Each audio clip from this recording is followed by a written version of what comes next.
Now that you've worked on entering and updating your student achievement data, the second part of this module is focused on collecting and entering root causes information.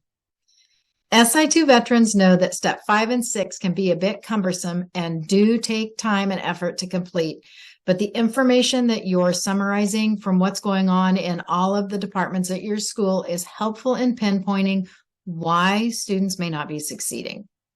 Looking at the why data from your root cause analysis in combination with the what data from the first part of this module can be very helpful as your school improvement council look at proactive ways for closing student achievement gaps. Start by clicking on the pencil icon in step 5 in the update data module, which takes you to the SI2 short answer questions on the left, and then boxes on the right for you to enter your responses for this school year.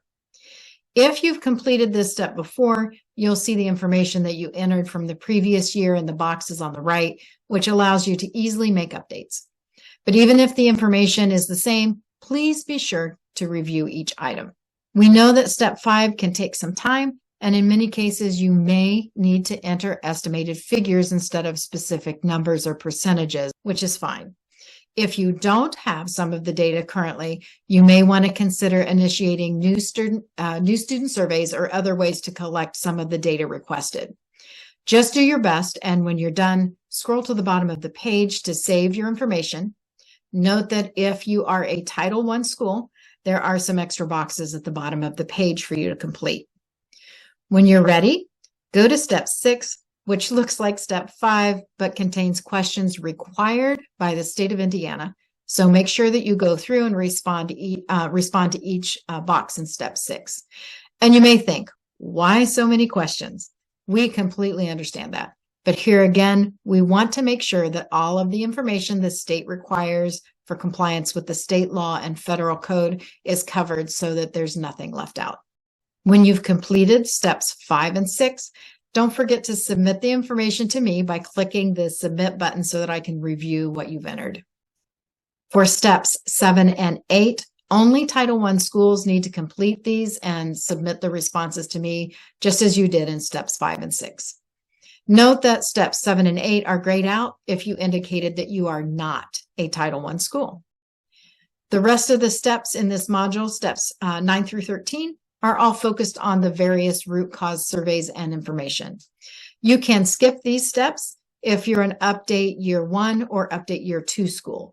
Only update year 3 schools and startup schools are required to complete the root cause surveys. Of course, you can send out the root cause surveys every year if you wish, but they're only required in update year 3 and during the startup phase.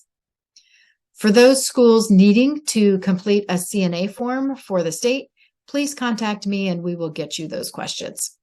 Next, click on the information icons in step 9 through 12 to find the survey codes specific to your school for each of the grade levels and various groups. Plus, you will find some instructions, tips, and ideas for making the survey process as smooth as possible.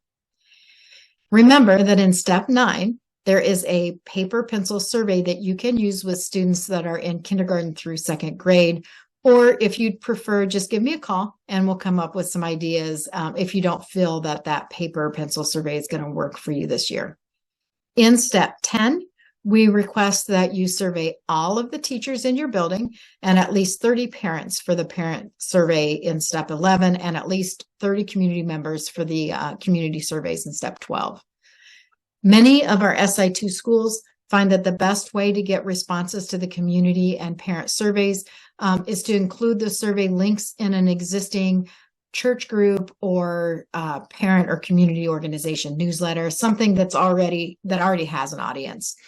For those questions about completing a survey for multiple children in a family or teachers who teach more than one grade level, our suggestion for those scenarios would be to complete the survey for the student or the one grade level you feel needs the most attention or the grade level where you have the most influence. If you only want to complete one survey, that's how you would do it. Finally, you may click on step 13 to create a number of root cause reports connecting the survey responses with the root cause areas, those 7 areas across the top of the table, they are all related to the 7 components of achieving schools. Or just click here to generate a summary report linked to all of the questions and areas. Remember, if you need any help with any step at any point, feel free to use any of the methods listed here to contact me.